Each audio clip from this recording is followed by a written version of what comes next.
What is up, everyone, and welcome back to yet another episode of This Is My Club, the series where we chat to fans of certain clubs around the globe and see why they love them. That's pretty much it. It's as simple as you get. And today we have Blackburn Rovers, covered by Mr. Matthew Gregory. How are you, mate? Yeah, not too bad. Coping okay, thank you. Great stuff. So Matt actually provided the greatest My Five edition I've ever had. So I had to source him for this one. And Unfortunately, Carlos Kaiser didn't play for Blackburn, so I can't talk about him today. No, exactly. Of course, I tell you what, I've had a few messages about it actually saying, crikey, I've actually gone and actually searched about him and researched him after that podcast. So that's what it was. It's a hell of a story, yeah. I mean, there's a book and a film for a reason, I guess. Absolutely. So where did it all start for you, Matt? What's Blackburn Rovers to you? Where did it start? That's a very good question, and I don't really remember. I don't know why Blackburn. I'm from the Kent-Sussex border, which is, in footballing terms, an absolute wasteland. My nearest league team would have been Brighton growing up, but they were still about, say, an hour and a half's drive away, which, you know, when you're a small child is an enormous distance. You know, it's not exactly down the road. And I was basically brought up by my mum, who had absolutely no interest in football. So there was no reason for me to support any given team. I just had Sky Sports in the house and a growing addiction. And I genuinely can't remember why Blackburn. I have no idea. It just always has been for as long as I can recall. I don't know if I just love the kit. I don't know if it was Alan Shearer. It would have been sort of early mid-90s. So it was before we won the Premier League. I'm not that bad of a glory hunter, but still when we were in the Premier League and obviously doing pretty well. So I assume it was also because we were good. And yeah, I don't really know. It's just one of those weird things where I have no real excuse for being a Blackburn fan. There's no logic, and it's just one of those constants in my life where I know that when I was very young, I made a terrible decision, but which has followed me around for the rest of my days, and I'm absolutely stuck with it, of course. Absolutely. So you mentioned obviously the glory days back in the day. You know, winning the Premier League with a wonderful, wonderful side. Where do you think it all went wrong? I think it was just the game was changing so quickly in those early years of the Premiership, as it was then. We basically went very quickly from an era where Jack Walker's money could buy us a seat at the table. I know obviously a lot of people will say we bought the league. There's a grain of truth in that. We certainly bought a seat in the top sort of 5 or 6 clubs. But I think very quickly the money became so big for the bigger clubs, and the amount of money they got from sponsorships, from the money they were earning via their players and so on, rapidly spiraled to a point where Blackburn couldn't keep up. I mean, even in our best periods, Ewood Park holds about 32,000 people. Even through our best periods, through the Dalglish years, through the Mark Hughes years, we weren't selling that out unless it was Burnley or Man United. So we've never had the kind of income where once the money got so big in terms of the amount of money you need to compete for transfers and for contracts and so on, we were never able to stay there. And I think very quickly we were forced to offload a lot of our players. Obviously, Shearer sort of going to Newcastle, but that Premier League winning team was dismantled very quickly, and we weren't able to replace them with the same type of players. And I think we lost momentum very, very quickly after we won the league. You know, just players were going left, right, and centre. Obviously, Kenny Dalglish left fairly shortly afterwards, and we weren't able to replace them with the same kind of quality. Absolutely. And as a young fan, what was your reaction to that? I remember when people talk about they remember where they were the day Princess Diana died, or where they were when 9/11 happened. I remember where I was when Alan Shearer went to Newcastle. I was in tears in the school playground. It was over the summer, but we had like a summer school camping for a couple of weeks, and I was just utterly disconsolate. And when you're young, you just believe these things are going to be as they are pretty much forever. So as far as I was concerned, Blackburn were the best team in England. They're the best team in the world. We had Shearer, we had Sutton, we had all these fabulous players. And you don't think it's ever going to go the way it does. I had no idea about the economic realities of football, as you might imagine. I was a small boy. But it was confusing and hard to understand. I didn't understand when we were rubbish the season after we won the league. I mean, rubbish is somewhat relative, but until Jose Mourinho's second spell with Chelsea was the worst Premier League title defence ever. We were awful in the Champions League. And that sort of baffled me, and then obviously just kept going downhill. I don't think I really understood or knew what was going on, and it's just quite traumatic, I suppose. Yeah, and what you're saying about Shearer, like, I reckon I felt like with Torres, with Liverpool. It probably makes you feel a little bit older, but yeah, when Torres, everything makes me feel old these days, Chris. Don't worry. So when Torres left Liverpool, that was exactly my reaction, and it certainly resonates. But yeah, so moving on through the years, what sort of time did you start maybe seeing a few more Blackburn games and started to sort of take in more of what the club is itself? Well, in terms of going to live matches, that really wasn't until, in terms of regularly anyway, until I was 18 and went to Manchester for university, when I was actually, close enough to Ewood Park to start going to games. Obviously growing up, 350 odd miles away from Ewood Park, there was the odd away game. My first match I remember was the 95-96 season, and it was we beat Spurs 3-2 White Hart Lane. When I was in the away end, I was smuggled in and told to keep quiet, but I failed absolutely miserably. But I got to see a couple of goals from Shearer in my first match, so that was quite memorable. But football support for me was always a bit of it was different to the experience a lot of people will have had when they grew up, either with family who really loved the sport, or who grew up, down the road from their ground, from their club stadium. I grew up so far away from it that just watching them on television was just the norm for me. So it wasn't until for a very long time that I started really, actually being at Ewood Park in person and sort of, getting more of a feel for that kind of experience. And like I say, my first match at Ewood wasn't until I was 18. So my sort of upbringing as a fan was very different to most football fans will have had.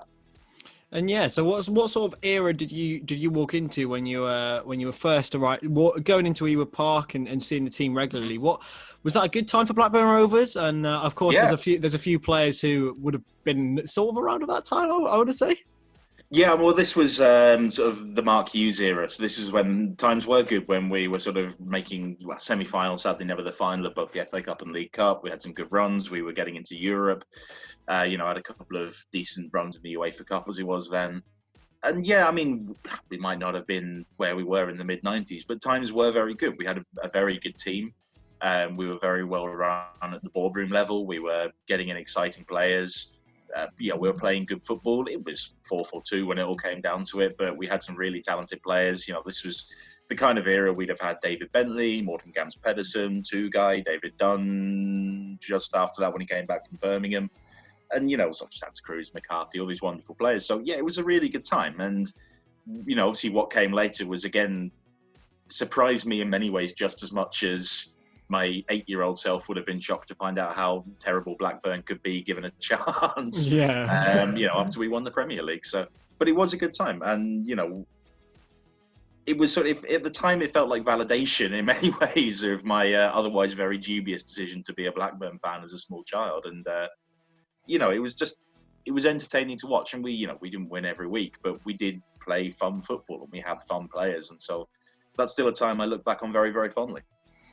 Again, I'm going to ask you the question: where did it all go wrong?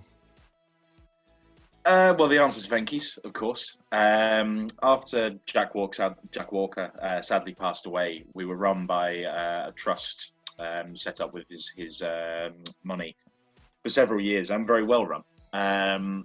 But they did want to get out. I think it was primarily his daughter who was in charge of the trust. Did want to move the club on, which was understandable because even at this time, Blackburn were kind of propped up on a bit of a pile of debt. It was tricky to maintain where we were, even though we were a club that were quite frugal. We sort of tended to buy cheap and sell high. Again, it's just the reality of the fact that we weren't able to earn that much money from a relatively small supporter base was kind of biting a bit. And so they wanted to move it on. We got bought by the Rao family, obviously from the Venkys company. So most people know it as Venkys as being who owns the club. And I think from the very start, they're obviously similar to a lot of owners of football clubs in that they don't really know much about football. That's not their area. They're there to sort of, as if they're doing it as an investment, they're doing it to generate positive PR for the rest of their business empire. And really, the people you need to have in charge, you need to know what they're doing in terms of the advisors, the chief executives and so on. And we got shafted in that regard. Is the only way to say it. We ended up with the first guy who was basically running the show was a guy called Jerome Anderson, who helped to broker the deal for the Rowell family in terms of buying the club. It was him who installed Steve Keane, who we also had an agent-client relationship with. That was obviously a total disaster. I think it's fair to say Steve Keane, I know there's probably fans of other clubs will remember their worst manager and always think they were the worst. And so maybe this is a bit of bias, but I can't think of there being a worse manager in Premier League history. He was a real disaster. He took us down. And it was just confusion reigned from there on. We had Shebby Singh come in after Jerome Anderson to sort of effectively run the club day to day. He was, by all accounts, I've never met the man, but I know a couple of people who dealt with him in a journalistic capacity. And by all accounts, he was actually a very nice guy, Shebby Singh. He just was hopelessly out of his depth. He didn't really know what he was doing. He wound up in this bizarre parable behind the scenes with, other members of the board, with the Rowell family themselves. No one really had a clue what was going on. The day-to-day running of the club was an absolute mess. And it was only ever going in one direction. Obviously, when we did get relegated, eventually we sacked Steve Keane, which was, after we'd already gone down and very much after shutting the stable door after the horse had bolted. And then we just went through this string of minor disasters. We had that season, the season after we went down, we went through, 4 managers, including Steve Keane. Michael Appleton was there for about 5 minutes, given no chance to, do anything and then sacked. Henning Berg, given no chance to do anything and then sacked. So Gary Bowyer took over and kept things more or less steady, but it ended up the knock-on effect from that period was major uncertainty at boardroom level, financial issues, which meant we couldn't invest the kind of money into the club that we needed to go back up, and just a playing squad that was rather disjointed. That had some very good players, at least at championship level, but was not really able to consistently win games and sort of get us going back in the right direction. And we weren't able to rectify that for years. And obviously that meant we ended up going down to League One. And things are looking a bit more hopeful now, but it was a real mess. And it was just a case of poor management. And I don't want to blame the Rowell family too much, because I don't think they're actually bad people. They've been willing to put their money into it. They were just poorly advised. And I mean, the buck stops with them. They appoint the advisors. They're the ones in charge of making sure the right people are running the club affairs. They didn't do that at all. It's just been a bit of a hash from day one, really, with Venkys ownership. Yeah, so we'll look a little bit more on the up now. So what's your favourite moment as a Blackburn Rovers fan? Obviously, excluding the Premier League win. Yeah, well, you've got rid of my easy answer there. God, that is a hell of a question.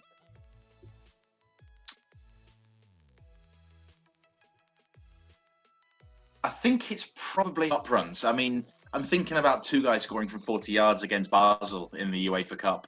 I think that was a group stage game off the top of my head, and I was there, and that was just a wonderful moment. It was just, this was still when Basel were one of those clubs that were routinely in the Champions League. So, obviously they weren't the toughest opposition in the world relative to a good Premier League team, but it's just watching, your favourite player from 40 yards in a European competition. I think we went on to sort of reach the last 16 in that one before being, referee in my memory against Bayer Leverkusen. I'm sure Bayer Leverkusen fans would remember it differently. But it wasn't, there weren't, I suppose you're being very critical, there weren't that many incredible standout moments. There was the League Cup win in 2002, which was great. But it was more about just having this club that I was genuinely enjoying watching for quite a long period of time, really enjoying being a supporter of, that felt like a club you could be very proud of. And it's hard to come to think of moments since the takeover where you've really felt that. At best, you sort of felt, well, okay, things aren't that bad now. I think that's really as good as it's got since those days. And I won't even ask who your favourite player was. I think it's pretty obvious. But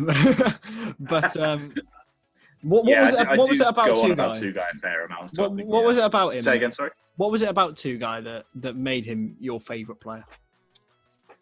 I mean, I think the reason so many Blackburn fans loved him was, I mean, first of all, it was just the fact that he was very, very, very good. I mean, if he was a very late bloomer as a player, and I think if if the kind of form he'd turned up for many years when he played for Blackburn had happened when he was 25, 26, he would have gone to a very big club. And there were rumours that Alex Ferguson wanted to buy him for Man United.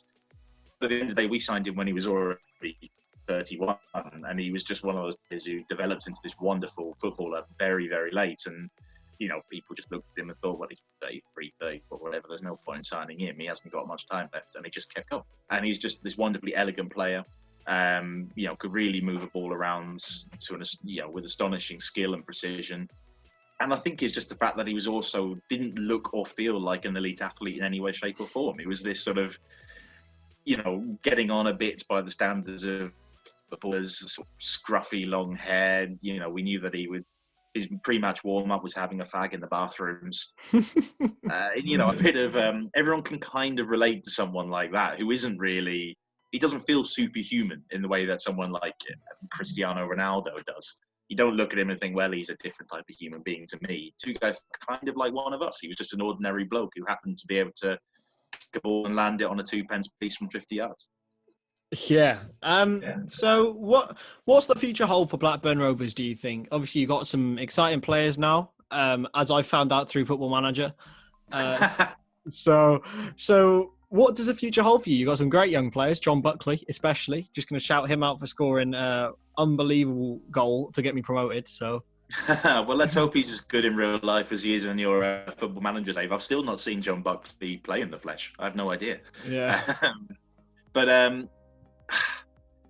I've reached a point now with Blackburn where placing any bets on how they're going to do in the future feels very, very foolish indeed.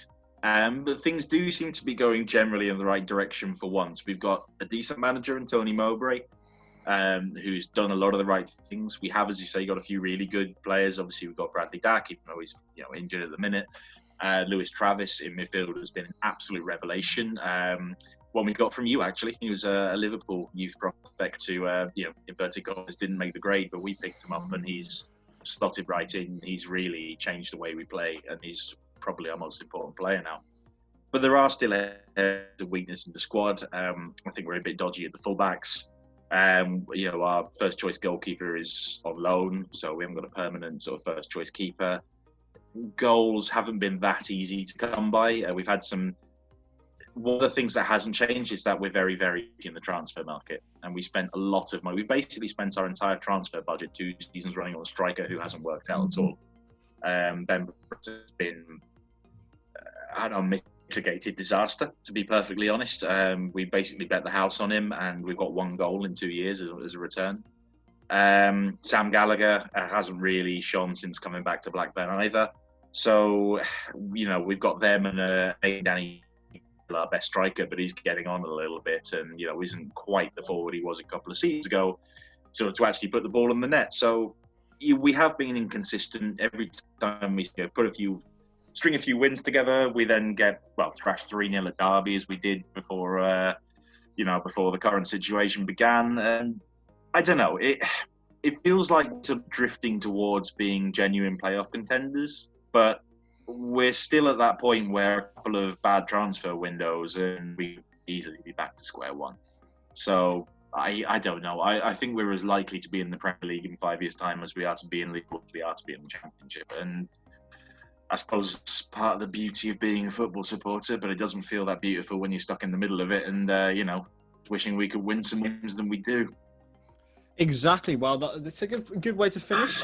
Thank you very much, Matt, for joining me on This Is My Club. Thank you very much for joining. My pleasure. Thank you. And if there are any social medias that you want to just drop for the viewers to go give you a follow on? Yeah, no problem. You can find me on Twitter. I'm on @MattGregoryUK. Yeah, go follow Matt. He has some very good and lovely innuendos that he sticks on.